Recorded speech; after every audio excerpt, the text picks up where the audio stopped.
प्रचंड अस्वस्थ करणारी ही गोष्ट आहे. कारण इलेक्शन झालं, इलेक्शन नंतर खूप वेळ गेला सरकार स्थापनेमध्ये, पण त्या वेळामध्ये जी दुधाचं अनुदान आहे ते काही वेळेवर पोचत नाही. आणि मी मतदारसंघाचा दौरा करत असताना पार्लमेंट सेशनमध्येही ह्याची चर्चा सविस्तर आम्ही मागितली होती.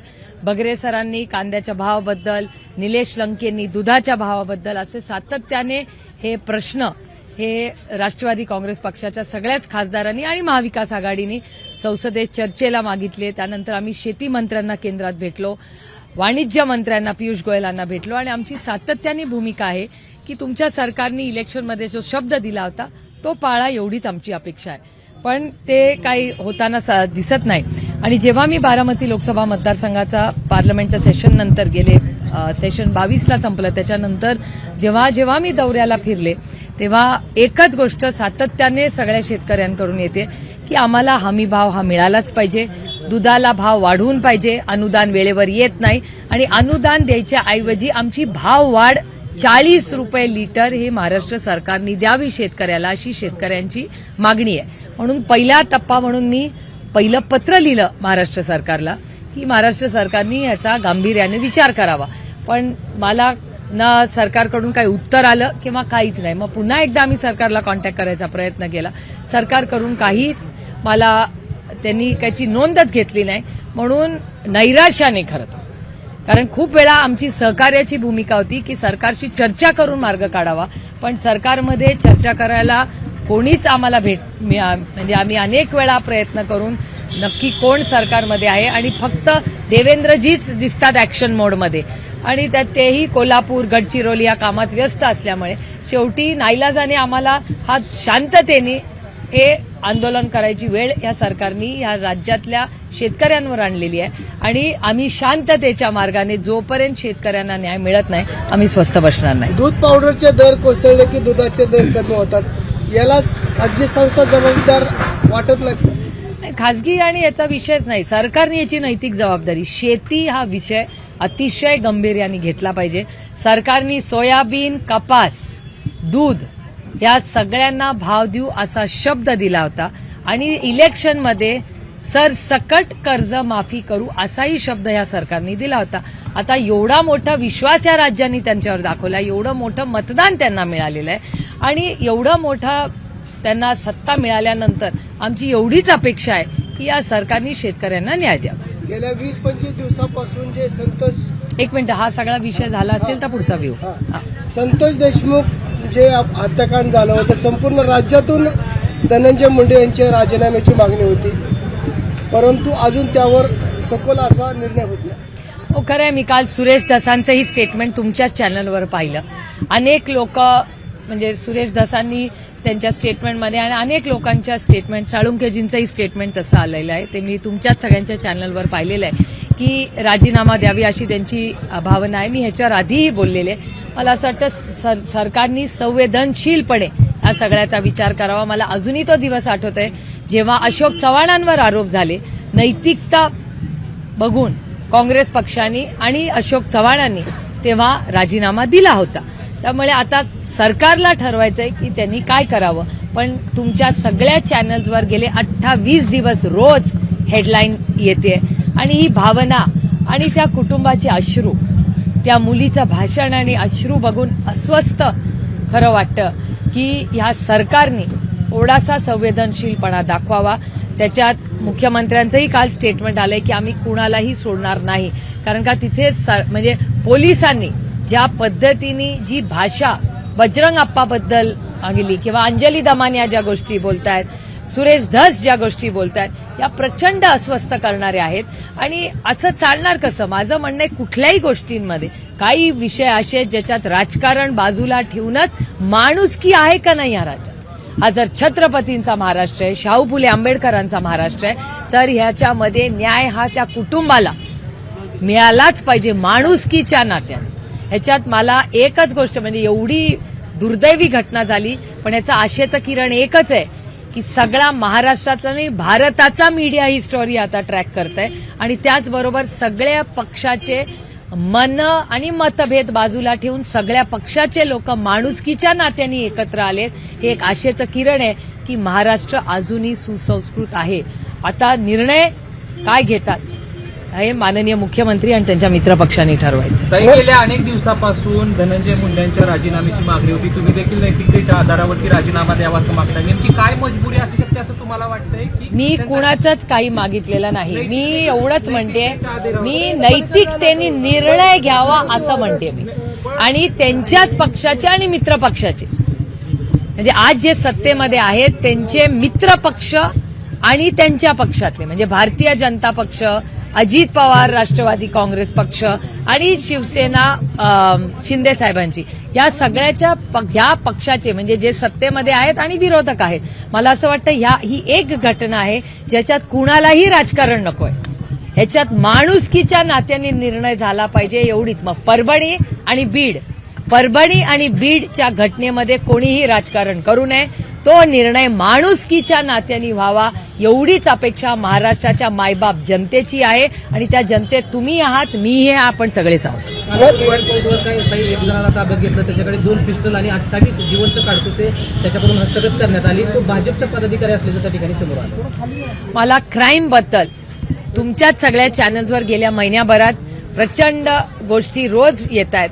माझी राज्याच्या मुख्यमंत्र्यांना विनंती राहील, मी मागेही त्यांना विनंती केली होती चॅनल्सच्या माध्यमातून, की आपण एक ऑल पार्टी मीटिंग बोलवावी.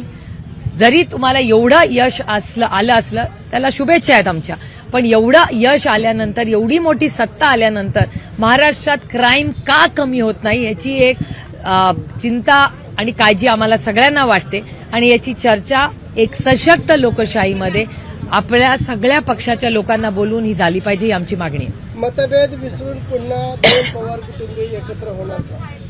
माझ्या मनात पवार कुटुंबाबद्दल काल, आज आणि उद्या कधीही कुठलीच मतभेद किंवा मनभेद हे कधीच नव्हते, हे सगळ्यांनाच माहिती आहे. त्याच्यामुळे माझा विषयच येत नाही. आणि कौटुंबिक विषय उंबरठ्याच्या आत आणि बाहेरच्या म्हणजे ज्या समाजातल्या जबाबदाऱ्या आहेत त्या उंबरठ्याच्या बाहेर. अजितदादा आपुलकी वाढवण्याचा प्रयत्न करतात. परवाच एका कार्यक्रमामध्ये काटे वकिलांना त्यांनी सांगितलं की जर अजितदादांना मत दिलं असतं तर आपण अजून बघितलंच असतं. म्हणजे ताटात काय आणि वाटीत काय, म्हणजे ते विरोध विसरायला लागलेले आहेत आणि जवळकी निर्माण करण्याचा प्रयत्न करत आहेत. मी स्टेटमेंट ऐकलेलं नाही, त्याच्यामुळे मी कसं बोलणार त्याच्यावर. संभाजीनगरमध्ये एक स्टेटमेंट केलं, एका नागरिकाला होता तक्रार घेऊन आहे, त्यामध्ये अजितदादांनी असं म्हटलं की तुम्ही मला मतदान केलं म्हणजे तुम्ही माझी मालक झाला नाही. मला कसं वक्तव्य त्यांनी केलं, कसं बघता या वक्तव्यात? संजय गायकवाडांनी पण तसं वक्तव्य केलेलं की 1000-2000 रुपयात तुम्ही विकले गेला आणि व्यक्ती खालच्या स्टेटमेंट केलेले आहेत. रामकृष्ण हरी. संभाजीनगरमध्ये 2 घटना घडलेल्या आहेत. 17 वर्षाच्या मुली डोंगरावरती नेऊन ढकलून देण्यात आलेल्या आहेत. त्याच्याच आपल्या चुलत भावाने घटना घडली. महाराष्ट्रात महिलांवरचे अत्याचार आणि क्राईम हा वाढलेला हा तुमचे प्रत्येक चॅनल दाखवतोय. म्हणून मी पुन्हा महाराष्ट्राच्या मुख्यमंत्र्यांना विनंती करते की तुम्ही एक ऑल पार्टी मीटिंग बोलवा. महाराष्ट्रामध्ये जे वातावरण आहे हे चांगलं नाही, ना विकासासाठी चांगलं आहे किंवा समाजात आज ज्या घटना होत आहेत त्या वेदना देणाऱ्या आहेत, अस्वस्थ करणाऱ्या आहेत. आणि एवढं मोठं मॅन्डेट या सरकारला मिळालंय. माझी अपेक्षा होती की ते पहिल्या दिवसापासून इतके जोमानं कामाला लागतील, पण एकटे देवेंद्र फडणवीसजी सोडून बाकी कोणीच इन ऍक्शन मोड दिसत नाही. त्याच्यामुळे माझी पुन्हा त्यांना विनंती आहे की तुम्ही या क्राईम आणि ही जी परिस्थिती आहे राज्यामध्ये वाढत चाललेला क्राईम, याच्यावर त्यांनी एक ऑल पार्टी सर्वपक्षीय मीटिंग तातडीने बोलवावी. सायबर गुन्ह्यात तर वाढ होतीच आहे. शिवाय आपण बघितलं की मुंबईच्या एका ज्वेलर्सच्या ठिकाणी अनेकांनी गुंतवणूक केली होती, त्यांची देखील मोठ्या प्रमाणात फसवणूक झाली. अशा अनेक घटना होत राहतात. मी स्वतः होम डिपार्टमेंटच्या स्टँडिंग कमिटीवर आहे. आम्ही तो 9 तारखेला विषय घेतलेला आहे क्राईम. आणि मागच्या वेळेस जेव्हा बँकिंगचं बिल आलं होतं डिसेंबरमध्ये सरकारमध्ये, तेव्हा मी निर्मलाजींना विनंती केली होती की सायबर क्राईमबद्दल ठोस काहीतरी निर्णय, शिक्षा हे घेतले पाहिजेत. कारण का खूप कौतुकाने आपण सगळ्यांना बँकिंग सिस्टममध्ये आणलं. बँकिंग सिस्टममध्ये आणल्यावर जर त्या लोकांना प्रोटेक्शन मिळालं नसेल तर मग याची आपण सगळ्यांनीच काळजी घेतली पाहिजे. त्यामुळे जो क्राईम आज बँकिंगमध्ये वाढलेला आहे त्याच्या विरोधात आम्ही ताकदीने बिल आणावं असं मी स्वतः पार्लमेंटमध्ये ही मागणी सायबर क्राईमच्या विरोधात केलेली. घटनेबद्दल काही ज्यांनी आवाज उठवलाय त्या आमदारांना सुरक्षा पुरवावी असं पत्र पवार साहेबांनी मुख्यमंत्र्यांना लिहिलंय. कसं बघताय सगळं? अरे तुमच्या चॅनलवर रोज दाखवतायत, त्यांना धमक्या देतायत.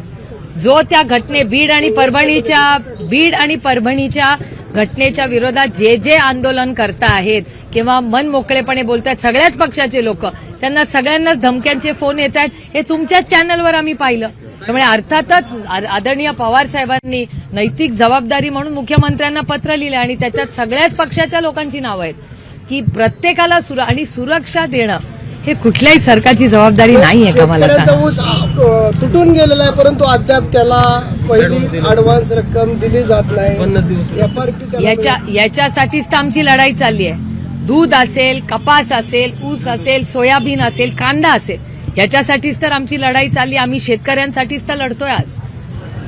मे महसूल निधी 15 दिवस बाबत अद्याप हे अजून तोडगा निघालेला नाही.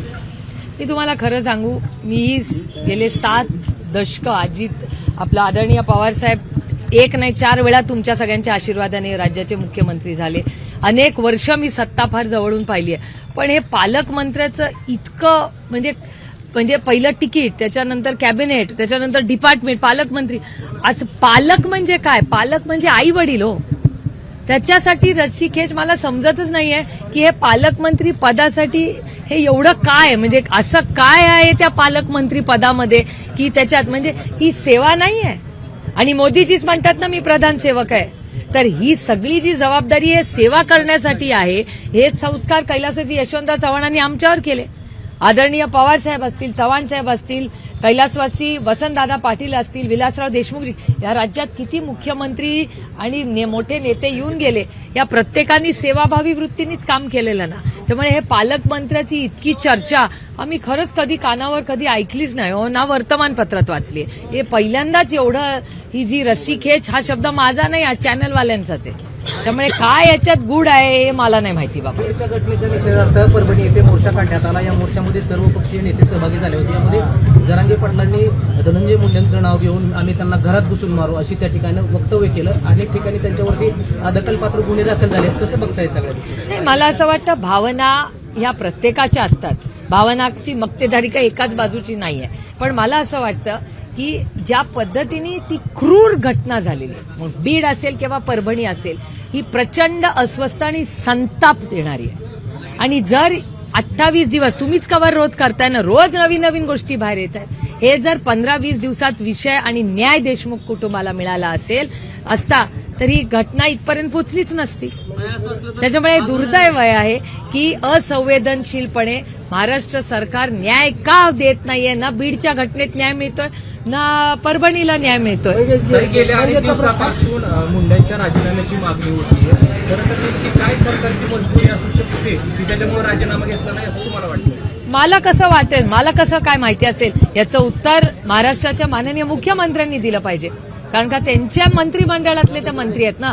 जेव्हा अनेक पक्षांचे मंत्री होऊन गेले, आदरणीय पवार साहेबांच्या काळात असेल, विलासरावजी देशमुखांच्या काळात असेल, अनेक लोकांनी त्या काळात म्हणजे शिवसेनेचे जेव्हा जोशी साहेब मुख्यमंत्री होते तेव्हाही त्यांचा राजीनामा झालेला आपण सगळ्यांनी पाहिलेला आहे. त्याच्यामुळे असं का त्यांचा म्हणजे जेव्हा सुरेश धस आणि साळुंकेजीही राजीनामा मागतात आणि महाराष्ट्राचे मुख्यमंत्री राजीनामा घेत नाहीत, याचं उत्तर तुम्हाला त्यांनाच विचारायला लागेल. मला कसं माहिती असेल. राज्यात आणि देशात HMPV व्हायरसचा संसर्ग वाढतोय. काय आरोग्य मंत्रालयाला आवाहन करा? मी कसं आवाहन करणार? त्यांनी ते सरकार आहे, सरकारचं काम आहे, ते माझं नाही. सरकारची नैतिक जबाबदारी आहे की रोज त्यांनी जसं राजेश टोपेंनी काम केलं कोविडच्या काळात तसं काम आम्हाला अपेक्षित आहे. पुण्यामध्ये देखील खबरदारी घेतली जाते की प्रत्येक हॉस्पिटल आणि जे काय जबाबदारी जे कोरोनाच्या काळात घेतली, या देशात सगळ्यात उत्तम काम हे मी म्हणत नाही, सरकारचा डेटा आणि केंद्र सरकार सांगते की महाविकास आघाडीमध्ये उद्धव ठाकरेंचं राष्ट्रवादी काँग्रेस आणि काँग्रेसचं जेव्हा सरकार होतं तेव्हा उद्धवजींच्या नेतृत्वामध्ये राजेश टोपेंनी एक सगळ्यात उत्तम देशाचा आरोग्यमंत्री म्हणून काम केलेलं आहे. त्यामुळे मला विचाराल तर सरकारने त्यांचे मतभेद बाजूला ठेवावे आणि माणुसकीच्या नात्याने राजेश टोपेंचं मार्गदर्शन घ्यावं अशी माझी सरकारला विनंती आहे. निवडणुका होत आहेत. आज दुपारनंतर आदर्श आचारसंहिता जाहीर होते. आज निवडणूक आयोगाची पत्रकार परिषद आहे. दिल्लीच्या निवडणुकाकडे आपण कसं बघतो? निवडणुकीसारखं निवडणुकी असते. ईव्हीएमवर आक्षेप घेण्यात आला. त्याच्यामध्ये अनेक अशा घटना दिल्लीत झाल्या ज्याचा ह्याच्या मीडियामध्ये पण आलेला आहे की अरविंद केजरीवालांनी लिस्टच्या लिस्ट दाखवल्या ज्याच्यात मतदार कुठून आलेले माहिती पण नव्हते, अशी नावं त्यांनी लोक उभी केली आहेत. त्याच्यामुळे इलेक्शन कमिशनला आमची एवढीच विनंती आहे की पारदर्शकपणे हे इलेक्शन व्हावं. थँक्यू.